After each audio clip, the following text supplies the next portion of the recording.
오늘부터 베드로에 대해서 성경에는 그 베드로에 관한 말씀이 굉장히 많이 나와 있는데요. 예수님의 12 제자 중에 한 사람인 베드로에 대해서 몇 주간 다 살펴보지는 못하지만요.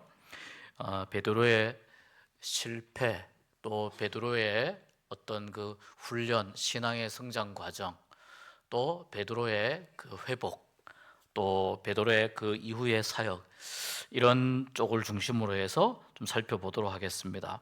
오늘은 첫 번째 시간으로 우리 주님께서 베드로를 부르셨다는 그 내용으로 오늘 말씀을 잠시 좀 살펴보도록 하겠습니다. 베드로가 어부라고 하는 사실은 우리가 다 잘 알고 있습니다. 우리가 보통 베드로 하는데요, 여러분 오늘 이 말씀에 보면은요, 시몬으로 나옵니다. 보면은 시몬으로 나옵니다. 그러니까 성경에 어떨 때는 베드로라고 이야기하고 어떨 때는 시몬이라고 이야기를 하거든요. 본명이 시몬입니다. 원래 베드로의 이름이 시몬입니다.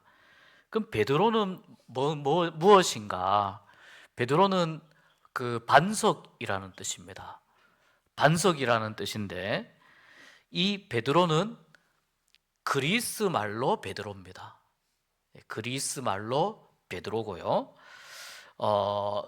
이 당시에 예수님이 당시에 활동하실 그때에 이 특별히 갈릴리 유다 지방, 이쪽 지방에 사는 사람들이 사용했던 언어가 있습니다. 그 언어가 그 아람어입니다. 아람어. 그러니까 이 아람어로 당시에 소통을 했습니다. 지금은 이제 이스라엘에 가면 지금은 현대 히브리어를 씁니다. 히브리어도 이제 고대 히브리어가 있고 현대 히브리어가 있는데, 지금 이스라엘 사람들은 이제 현대 히브리어를 쓰는데, 당시에 예수님이 활동하시던 그 당시에 이제 서민들이 주로 그 사용했던 언어가 아람어입니다.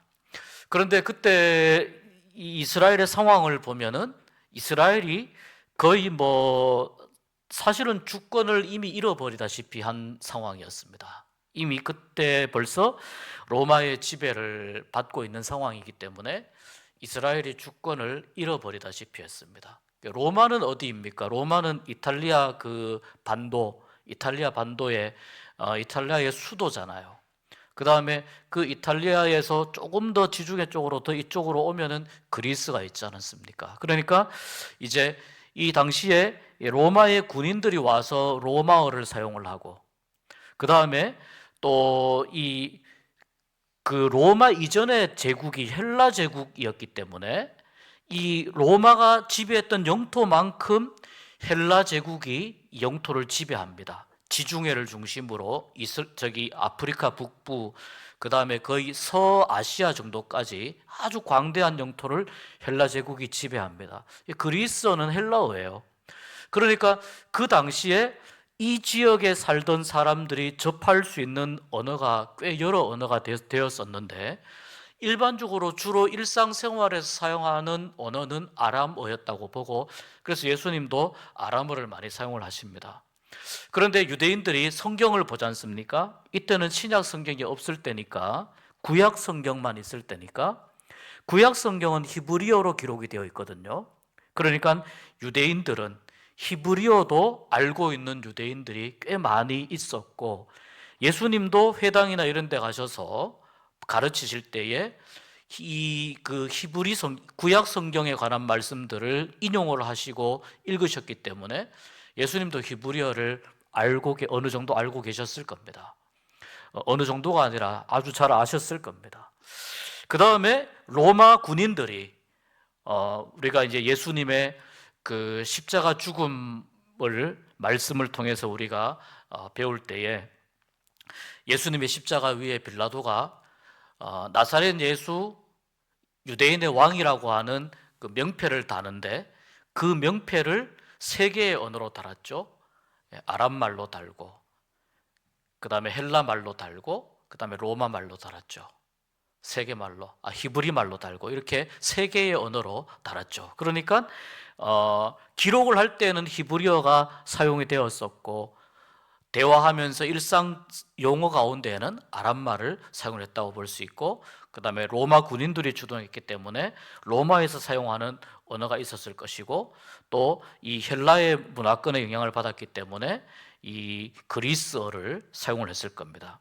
그러니까 시몬은 원래의 본명이고, 예수님께서 이제 이 시몬에게 새롭게 별명처럼 이름을 붙여주신 것이 베드로인데, 그 베드로가 그리스 말입니다.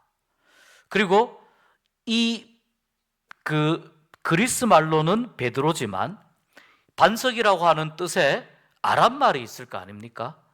그 아람 말이 뭐냐면 게바입니다. 게바. 그러니까 성경에 베드로, 시몬, 게바 같은 사람입니다. 같은 사람이라는 것을 이렇게 이해를 하시면 되겠습니다. 베드로는 요한의 아들이고요, 베드로의 동생도 예수님의 제자인데 베드로의 동생이 안드레입니다. 안드레, 둘이 형제가 되고요. 그 다음에 이날 오늘 말씀에 보면은 4명의 제자를 부르는데요, 시몬과 그 동생을 불렀고, 그 다음에 또 누구를 불렀냐면 야고보와 요한. 이렇게 예수님께서 제자들을 부르시는 것을 볼 수 있습니다. 야고보와 요한은 이제 세베대의 아들들입니다. 베드로를 보통 예수님의 수제자라고 많이 이야기합니다. 가장 제자들 중에 선임이라는 뜻입니다. 제자들 중에 가장 중심되는 역할을 했고, 실제로 성경에는 예수님과 베드로 사이에 여러 다양한 에피소드들이 제일 많이 등장하는 것도 사실입니다. 그리고 어부였고, 이쪽 가버나움 요 지역에서 베드로가 아마 살았던 것으로 보이는데, 그쪽 지역에서 살면서 베드로는 결혼을 했었고요. 결혼을 한 사람으로 이제 한 명의 가장으로서 어부로 주로 이제 물고기 잡는 일을 본업으로 삼고 그렇게 생계를 이어가던 사람이었습니다. 근데 아까 제가 말씀드린 대로 베드로의 동생이 안드레인데요, 사실 이 다른 복음서에 보면은 안드레가 베드로를 예수님께 초청을 해가지고, 전도를 해가지고 예수님께 데리고 오는 장면이 나옵니다. 그것이 요한복음 1장 41절쯤에 나오는데요, 요한복음 1장 40절부터 42절에 보면 이렇게 되어 있습니다. 제가 한번 쭉 읽어드리겠습니다. 요한복음 1장 40절부터 요한의 말을 듣고, 여기서 말하는 요한은 세례 요한입니다. 요한의 말을 듣고, 자막 보시면서 한번 들어보십시오. 세례 요한의 말을 듣고 예수를 따르는 두 사람 중에 하나는, 보십시오, 시몬 베드로죠. 시몬은 본명이고 베드로는 별명이죠. 예수님이 붙여주신 별명인데, 이건 이제 이미 벌써 예수님께서 승천하신 이후에 요한복음이 기록되었기 때문에 시몬 베드로라고 이렇게 기록을 한 겁니다. 시몬 베드로의 형제 안드레가 먼저, 이 요한복음에 의하면 안드레가 예수님을 먼저 만났던 것으로 나옵니다. 41절에 보니까 그가 먼저 자기의 형제 시몬을 찾아 말하되 우리가 메시아를 만났다 하고, 메시아는 번역하면 그리스도라. 그리고 이제 42절에 시몬을 데리고 예수께로 오니 예수께서 보시고 이르시되 내가 요한의 아들 시몬이냐? 장차 게바라 하리라 하시니라. 요한복음이 되게 친절해요. 게바는 번역하면 베드로라 이렇게 돼 있죠. 영어로는 뭡니까? 피터예요. 피터. 그 영어 이름으로 피터가 전부 다 베드로예요. 그러니까 예수님께서 이 시몬에게 베드로라고 말씀하셨다기보다는 게바라고 부르셨을 가능성이 커요. 그런데 이 신약 성경이 그리스어로 기록이 되다 보니까 베드로가 등장을 하는 거예요. 베드로가 등장을 하고, 그리고 당시에 그리스어도 일정 부분 사용하는 사람들이 있었기 때문에 게바와 베드로를 같이 사용을 했을 것이다. 이렇게 이제 볼 수가 있습니다. 그래서 예수님께서 시몬에게 베드로라고 부르셨고, 장차 너는 베드로가 될 것이다, 게바가 될 것이다. 이게 이제 반석이라는 의미가 되는 거죠. 반석 위에 내가 교회를 세우리니 할 때에 이제 그 반석이 됩니다. 자, 이 베드로와 지금 베드로의 동생 안드레가 같이 있었을 겁니다. 그리고 함께 지금 일을 하는 누구냐면 세베대의 아들로서 이 시몬의 동업자인 야고보와 요한, 이렇게 같이 지금 그물을 싣고 있는데요. 우리가 또 한 가지 좀 이해하고 가야 될 게 뭐냐면 5장 1절에 보면은, 자, 이제 예수님이 어느 정도 예수님에 대한 소문들이 나서 사람들이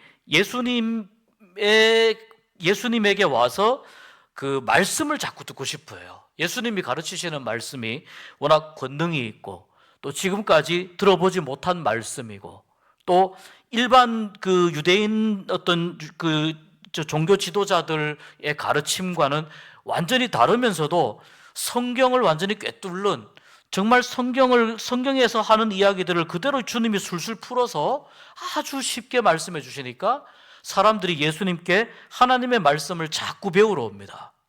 여기서 무리들이 예수님에게로 막 몰려왔는데, 이때가 지금 아침입니다. 아침 또는 이른 오전입니다. 아침 또는 이른 오전부터 예수님을 찾을 만큼 많은 사람들이 예수님에게 배우고 싶어 했다는데, 지금 이들이 와 있는 곳이 어디냐면 게네사렛 호수로 되어 있습니다. 게네사렛 호수, 이 게네사렛이 무엇인가? 이걸 또 우리가 좀 이해를 해야 됩니다. 게네사렛이라고 이야기하기도 하고요, 긴네렛이라고 이야기하기도 합니다. 게네사렛 또는 긴네렛. 여기가 어디냐면은 갈릴리 호수입니다. 갈릴리 호수. 갈릴리 호수를요, 갈릴리에 있는 호수이기 때문에, 갈릴리 지방의 호수이기 때문에 갈릴리 호수가 되는 겁니다. 그런데 어떤 사람들은 게네사렛이라고 부르기도 했고, 어떤 사람들은 긴네렛이라고 부르기도 했고, 일반적으로 우리가 알고 있기에는 갈릴리입니다. 그리고 또 하나는 뭐냐면 디베랴라고 하는 그 명칭도 있습니다. 즉, 요 단어들이 나오면 전부 다 갈릴리 호수를 지칭한다고 보시면 됩니다. 다 갈릴리구나. 게네사렛, 긴네렛, 갈릴리, 디베랴. 전부 다 같은 갈릴리구나. 그런데 갈릴리는 우리가 아는 것처럼 바다가 아니고 호수잖아요. 호수입니다. 호수인데 갈릴리를 호수라고 하기도 하고 바다라고 하기도 합니다. 이게 남북으로 약간 길쭉한 타원형으로 갈릴리가 생겼는데, 남북으로 길이가 한 20km 정도 됩니다. 20km, 21km. 그 다음에 동서로 너비가 12km 또는 13km 정도 됩니다. 그러니까 이게 정확한 어떤 측정 값은 아니지만, 우리나라의 소양강댐을 막은 소양호보다 훨씬 더 크다고 합니다. 굉장히 그러니까 큰 호수입니다. 그리고 기후변화가 굉장히 심하기 때문에 돌풍이 많이 불고, 그리고 잠깐 잔잔하다가도 한두 시간 지나면 순식간에 파도가 치는 이런 기후변화가 굉장히 심한 곳이 이 갈릴리 바다입니다. 그래서 이게 너무 호수인데 너무 크다 보니까 물고기 어종도 한 200어종 정도 이렇게 서식을 하고, 굉장히 많은 수자원이 있어서 사실 갈릴리 주변에 여러 마을들이 있잖아요. 그 여러 마을들에 사는 많은 사람들의 실제적인 생활의 터전이 되어주는 곳이 이 갈릴리 호수입니다. 근데 너무 크다 보니까 호수라고 부르기도 하고 바다라고 부르기도 하고, 깊이도 굉장히 이제 깊습니다. 물이 굉장히 맑고 깨끗합니다. 그리고 이 갈릴리 호수에서, 갈릴리 바다에서 또는 게네사렛에서 내려가는 물이 요단강 본류를 이루어서 쭉 내려가고 그 요단강 본류를 이루어서 쭉 내려가다가 어디로 흘러 들어가느냐 하면 사해로 흘러 들어갑니다. 이 사해도 사실은 호수죠. 호수. 호수인데 사해도 워낙 큽니다.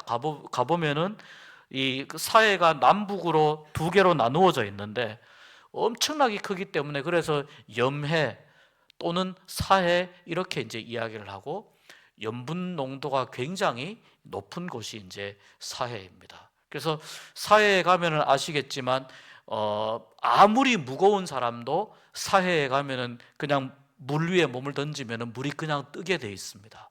그래서 이렇게 그 사해 사진 이런 거 인터넷에 찾아보시면은 물 위에 누워서 책 읽고 있는 사진 뭐 이런 사진들이 이렇게 뜨거든요.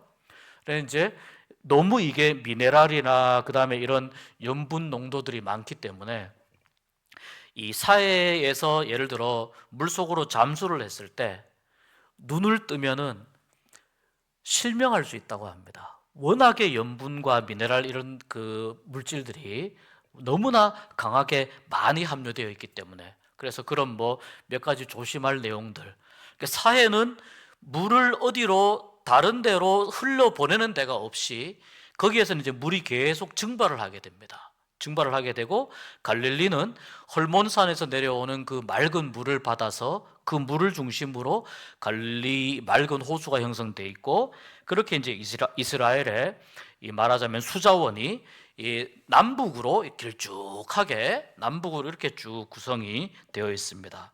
성경을 읽으시다가 게네사렛 호수, 뭐 디베랴 바닷가, 갈릴리 바다, 긴네렛 이거 다 같은 갈릴리를 이야기하는 거구나. 그렇게 이해하고 이제 성경을 읽으시면 됩니다. 여기에 그 베드로와 그 다음에 그의 동생이 있었을 거고요. 안드레가 있었을 것이고 그 다음에 야고보와 요한 이렇게 두 척의 배가 2절에 보면은 배 두 척이잖아요. 이 두 척의 배가 있는데 어부들이 나와서 이때는 이제 시몬의 이름도 아직 나오지 않죠. 이제 그물을 씻고 있죠. 아침에 밤새도록 조업을 하고 그 다음에 아침에 이제 그물을 씻습니다. 이른 오전에 그물을 씻으면서 이제 그날 하루에 그 일정을 정리를 하고 있는 시간입니다. 밤새도록 이 그물을 던졌기 때문에 그물을 던지면서 그래도 배가 고기로 가득 차 있으면 만선이면 아무리 그물을 많이 던졌어도 하나도 피곤하지 않고 기분이 좋을 텐데 이날 이 베드로와 이 뭐 야고보와 요한은 너무나도 지금 컨디션이 다운이 되어 있습니다. 너무 기분도 안 좋고 우울합니다. 고기를 한 마리도 못 잡았습니다. 이들은 갈릴리에 대해서는 뭐 그 갈릴리 안에 있는 물고기들이 뭐 어디에 많이 몰려다니고 그 다음에 갈릴리 이 호수가 어떻게 이렇게 되어 있고 이런 것들을 벌써 평생을 거기에서 그 어업 생활을 했기 때문에 너무나도 잘 아는 사람들인데도 불구하고 마침 그날따라 한 마리도 물고기를 잡지를 못했습니다. 근데 여기 보면은 예수님께서 이제 그 두 척의 배 가운데 한 배에 오르십니다. 그물을 싣고 있는 것을 몰랐을까요? 아셨겠죠.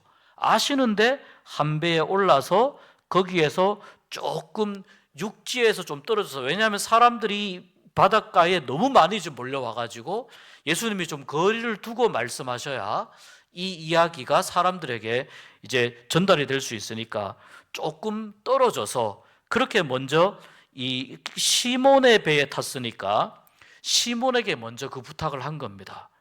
그래서 오늘 이 말씀에 보면은 5절에 보면은 말씀에 의지하여라고 하는 요 말씀이 나오죠. 시몬이 예수님께 말씀에 의지하여라는 이 이야기가 나오죠. 그때 상황을 한번 잘 생각해 보십시오. 예수님이 처음 시몬에게 이야기하신 게 뭐냐면은 육지에서 배를 좀 떨어뜨려 주기를 부탁을 하신 거예요. 아마 이것이 가장 처음 또는 뭐 이 배에 좀 올라타도 되겠습니까? 그런 이야기를 하셨겠죠. 그렇게 양해를 구하고 조금 육지에서 떨어지면 좋겠습니다. 그물 싣는 사람들에게 하루 일과를 마무리하고 퇴근해야 되는 사람들에게 예수님이 부탁하신 거예요. 그러니까 일이 생긴 거예요. 이 시몬을 포함한 네 사람에게는 일이 생긴 겁니다. 그런데 하지 않아도 되는 일입니다.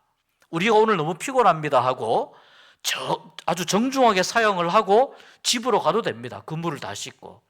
그런데 이들은 예수님이 하시는 그 부탁을 들어줍니다. 그러니까 예수님이 하신 이야기를 이때부터 시몬이 들어줬다는 거예요. 이때부터 들었다는 거예요. 그 다음 두 번째 뭐냐면은, 두 번째 이 시몬이 예수님의 말씀을 들은 것은 오늘 본문을 보면은 3절 끝에 보면은 앉으사 배에서 무리를 가르치시더니, 하나님의 말씀을 많은 사람들에게 예수님이 가르치시는 거예요. 하나님의 말씀을 예수님에게 가르치시면서 천국 복음도 전하시고 여러 다양한 말씀들을 가르치셨을 겁니다. 그렇게 가르치시는 내용을 당연히 이 배의 주인인 시몬도 들었을 겁니다. 그리고 이 말씀을 마치고 그 다음에 시몬에게 이야기하시는 겁니다. 이 말씀을 마치고 그 다음에 시몬에게 깊은 데로 가서 그물을 내려 고기를 잡으라. 깊은 데로 가서 그물을 내려 고기를 잡으라. 이제 시몬이 예수님에게 듣는 직간접적인 세 번째 형태의 말씀이 됩니다. 근데 이 시몬이 뭐라고 이야기하느냐면 예수님을 선생님이라고 부르죠. 5절에 보니까 우리가 밤새도록 수고하였으되 잡은 것이 없지만 말씀에 의지하여 그물을 내리겠습니다. 그물 다 씻고 퇴근하기 직전에 주님이 다시 일거리를 만드신 거예요. 그 피곤한 상황에 일거리를 만드시고 주님이 하시는 말씀을 듣고 시몬이 말씀에 의지하여 그물을 내리겠습니다. 이 성경을 잘 읽어보면, 묵상을 해보면은 시몬은 예수님께서 특별히 무리를 가르치시는, 예를 들어서 우리가 그물 씻는 동안 예수님이 좀 말씀을 가르치시고 그물 씻고 나면 예수님도 내려드리고 우리도 집에 가면 되겠네라고 생각했을 수도 있습니다. 그러니까 예수님이 배에 오르는 것을 허락하는 건 그렇게 큰 부담은 아니었을 겁니다. 그런데 예수님께서 무리에게 말씀하시는 것을 듣는 동안 시몬에게 뭐가 생기냐면은 말씀에 귀가 열리는 거예요. 예수님이 많은 사람들에게 하나님의 말씀을 가르치는 동안 시몬에게 말씀이 들리기 시작하는 거예요. 말씀이 들리면서 그 다음에 이분이 보통 분이 아니시구나. 적어도 시몬은 그물을 내리기 전에 이분이 보통 분이 아니구나라고 생각하면서 예수님에 대한 호칭을 선생님이라고 부릅니다. 선생님. 아저씨 이럴 수도 있잖아요. 선생님 이렇게 불렀다는 겁니다. 그리고 시몬이 말씀에 의지하여 이 말을 할 수 있는 이유는 뭐냐면 예수님의 말씀이 들리기 시작하면서 시몬의 마음 가운데에서 이미 예수님에 대한 의지하는 마음, 그 신뢰하는 마음이 생기기 시작했다는 겁니다. 그 내용이 무엇인지는 잘 모릅니다. 그러나 예수님을 만나러 온 수많은 무리들에게 말씀하실 때에 아무 영양가 없는, 하나님과 상관없는 이야기를 하지 않으셨을 겁니다. 매우 중요하고도 그러나 사람들에게 꼭 필요한 말씀을 그때 하셨을 거예요. 그것이 시몬에게도 들렸다는 거예요.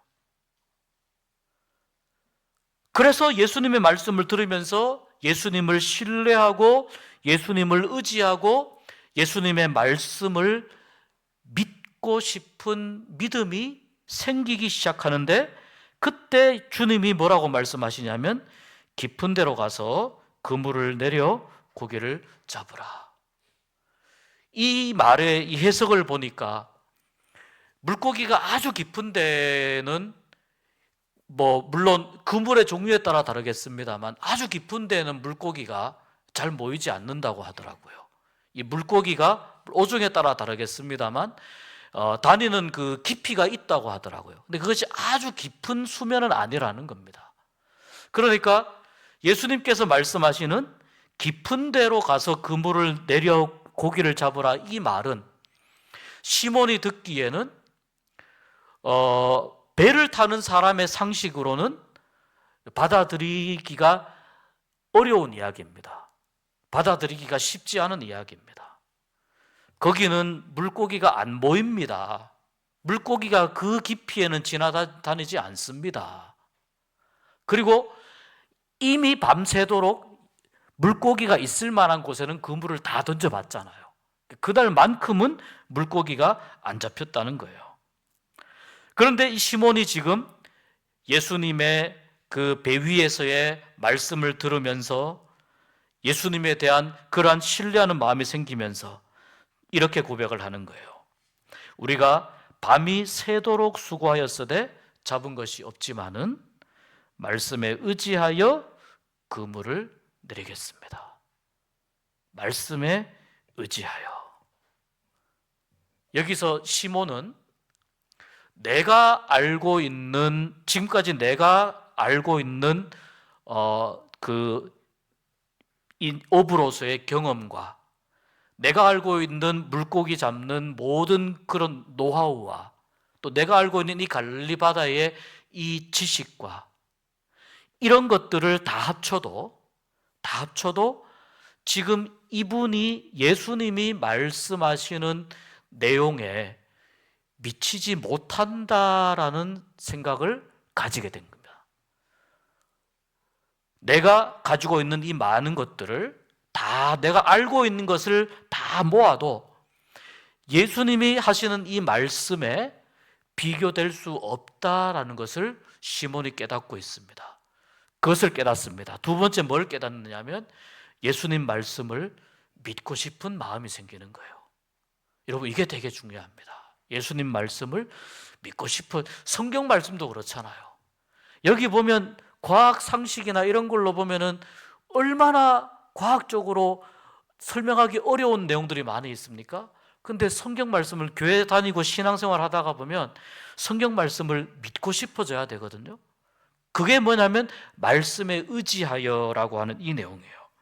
그래서 이 말씀에 의지하여라고 하는 이 내용이 어떤 뜻이냐면 내가 이렇습니다. 많은, 그럼에도 불구하고의 의미가 있습니다. 내가 이렇게 많이 압니다. 내가 이렇게 많은 경험을 했습니다. 이렇게 많은 노력을 했습니다. 그러나 그럼에도 불구하고 주님의 말씀에 비교해 보니까 비교가 안 됩니다. 주님의 말씀이 너무나 크고 주님의 말씀이 너무나 무겁고 내가 가지고 있는 지식을 주님의 말씀에 갖다 비교하니까 비교가 되지 않을 만큼 내가 가지고 있는 경험이나 지식이나 내가 알고 있는 것들이 너무나 초라하다는 것을 내가 느끼게 됩니다. 그러니 자연스럽게 주님의 말씀을 믿고 싶어지고 의지하고 싶어지게 되죠. 그래서 내가 그대로 한번 해보겠습니다. 이 말은 피곤해 죽겠는데 정말 이런 의미가 아니에요. 막 짜증내면서 하는 이런 의미가 아니고 내가 그대로 해보겠습니다라고 하는 이 말은 어떤 뜻이냐면은 비록 내가 물고기는 더 많이 잡아봤지만 그것도 아니고 내가 지금 피곤하지만 그것도 중요하지만 가장 중요하진 않고 내 생각과 예수님의 생각이 다를 수 있는데 그렇다면은 내 생각보다 예수님의 생각이 더 클 수가 있으니까 상황이 그렇다 하더라도 형편이 그렇다 하더라도 예수님의 생각과 예수님의 계획이 훨씬 더 클 수 있으니까 그럼에도 불구하고 이것이 예수님의 말씀이니까 제가 능동적으로 자발적으로 기쁘게 이 말씀에 순종해 보겠습니다. 이런 의미가 있는 거예요. 기쁘게 이 말씀에 순종해 보겠습니다. 그럼 어떻게 됩니까? 예수님 말씀대로 깊은 곳에 가서 던졌더니 그물이 찢어질 만큼 시몬의 배로는 다 건지지 못할 만큼 그래서 야고보와 요한의 배까지 불러서 2배에 나눠 실을 만큼 한 번 그물을 내렸는데 엄청난 양의 물고기를 잡았다는 겁니다. 여러분, 이게 어떻게 가능했을까요? 예수님이시니까. 간단한 거예요. 간단한 거예요. 저는 이런 생각을 해봅니다. 좀 만화 같은 상상이긴 한데 이런 생각을 해봅니다. 예수님께서 이미 베드로의 시몬의 배에 타가지고 말씀을 막 가르치실 때 이미 예수님께서는 천지를 지으신 말씀으로 천지를 지으신 분이시잖아요. 그러니까 예수님 말씀 한마디에 바람도 잔잔해지고 무리도 걸으실 수 있고 파도도 잔잔해지는 그런 능력을 가지신 분이시니까 온 만물의 주인이신 예수님께서 그 물고기 좀 모으는 거 그거 좀 대수겠습니까? 그러니 예수님께서 이 시몬의 배를 타고 말씀을 가르치시면서 그런 생각을 하셨을 것 같아요. 아, 시몬이 나에게 배를 빌려줬으니까 내가 시몬에게 선물을 하나 줘야 되겠다. 그러면서 이미 그 지점에 물고기를 한 무더기 모아 놓으셨을 것 같아요. 이미. 그러니까 물고기들이 자기들을 잡아가라고 거기에 모여가지고 있었을 것 같아요. 물고기 떼가. 예수님 모아 놓으시고 고개 가서 그물 던지라고 했으니까 물고기가 잡혔겠죠. 이 모든 우주 만물을 주님의 뜻대로 움직이실 수 있는 분이시니까 만물을 주관하시는 하나님이시기 때문에 그런 만화적인 상상을 잠깐 해보았던 겁니다. 그렇게까지 하시지 않으셨을까? 이 일을 겪고 나서 이 시몬이 겪고 나서 직접 내가 예수님의 말씀을 의지하고 싶었는데 이 일을 겪고 나니까 시몬이 그동안 지금까지 예수님에 대해서 생각했던 자기의 생각의 어떤 그 하나의 덮개가, 하나의 어떤 포장지가 확 벗겨져 나가는 것 같은 느낌을 시몬이 받는 거예요. 그러면서 예수님께 뭐라고 이야기하느냐면, 처음에 선생님이라고 불렀죠? 예수님 앞에 무릎을 꿇어요. 엎드려서 주님이라고 호칭이 바뀌어요. 주님이 뭐예요? 나의 주인이시라는 뜻이잖아요. 나의 주인이시라고 호칭이 바뀌어요. 아, 이분은 그냥 비범한 사람 정도가 아니고 선생님 정도가 아니고 진짜 주님이시구나. 요한복음 아까 우리 1장에서 읽었지만 정말 메시아이시구나 라고 하는 것을 시몬이 이 물고기를 잡으면서 깨닫게 되는 거예요. 우리 주님이 시몬에게 주신 그 물고기 선물을 받으면서 깨닫게 되는 거예요. 그러니까 예수님에 대한 호칭이 선생님에서 주님으로 바뀌는 거예요. 여러분, 우리가 신앙을 가진다고 하는 것은 이런 거예요. 예수님에 대해서 알고 있다가 그 다음에는 내가 예수님을 만나고 내가 예수님을 경험하면서 나에게 직접 말씀하시고 역사하시는 예수님을 만나게 되면 예수님이 어떻게 고백되어지느냐 하면 좋은 분, 위대한 분, 그리고 대단하신 분, 이런 예수님에 대한 생각에서 주님으로 바뀌게 된다는 거예요. 그 예수님을 더 알게 되고 더 깊이 알게 되고 만나가게 되면 예수님에 대한 호칭이 또 바뀌게 되죠. 하나님에 대한 호칭도 마찬가지죠. 그래서 우리가 하나님을 뭐라고 부릅니까? 아버지라고 부르는 거예요. 하나님을 아버지라고 그냥 부르는 게 아니고요, 습관적으로 부르는 게 아니고 하나님이 아버지이기 때문에 하나님을 아버지라고 부르는 겁니다. 그리고 예수님 앞에 예수님이 주님으로 고백되어지는 순간 자기 자신을 어떤 사람으로 발견합니까? 자기 자신을 죄인으로 발견하게 됩니다. 자기 자신을 죄인으로 발견하게 됩니다. 여러분, 어두운 데 있으면은 얼굴에 얼룩이 묻었든지 옷이 더럽든지 안 더럽든지 표시가 잘 나지 않지만 밝은 햇빛 가운데로 나오면은 얼굴이 어떻게 얼룩이 묻어 있고 옷이 어디가 더럽고 이런 것이 너무나 분명하게 드러나게 됩니다. 빛보다 더 밝으신 우리 주님 앞에 서게 될 때에 우리가 여러분 어떤 죄를 우리가 감출 수 있겠습니까? 우리의 어떤 연약한 모습을 주님 앞에 감출 수 있겠습니까? 우리가 감출 수 있는 것은 하나도 없어요. 주님 앞에 다 드러나게 됩니다. 주님 앞에 서면 우리는 모두가 다 어떤 존재들이 됩니까? 우리 다 죄인이 되는 겁니다. 주님 앞에 서면은 다 죄인이 되는 겁니다. 그런데 나는 죄인입니다라고 하는 이 고백을 하기 전과 이 고백을 하고 난 이후에 주님과 나하고의 관계는 완전히 달라지게 됩니다. 나는 죄인입니다라는 걸 주님 앞에 고백을 하기 전과 고백한 이후에 주님과 나와의 관계는 완전히 달라지게 됩니다. 예수님이 베드로를 부르시죠. 그리고 이후로는 네가 사람을 취하게 될 것이다. 그리고 베드로와 여기 보면 11절에 보면 그들이 아마 이 네 명의 베드로 형제와 야고보 요한 이 네 명이 함께 예수님을 아마 따르게 되었을 겁니다. 시몬 베드로를 부르셨을 뿐만 아니라 다른 제자들도 함께 부르신 이 사건 가운데에서 가장 중요한 것은 뭐냐면은 그럼에도 불구하고 말씀에 의지하여라는 것입니다. 또 한 가지는 우리는 모두 다 주님 앞에 서는 죄인입니다. 죄인입니다. 그것을 인정하고 그 다음 단계로 나가면 신앙의 더 깊은 차원으로 한 단계 더 깊은 신앙의 그 차원 수준으로 나갈 수 있습니다. 그러니까 더 우리가 알지 못했던 신앙의 차원으로 나가게 된다는 거예요. 그것을 내가 베드로에게 가르쳐 주겠다라고 말씀하신 겁니다. 오늘 이 말씀 우리가 잠시 베드로에 관한 말씀을 잠시 생각해 보았습니다.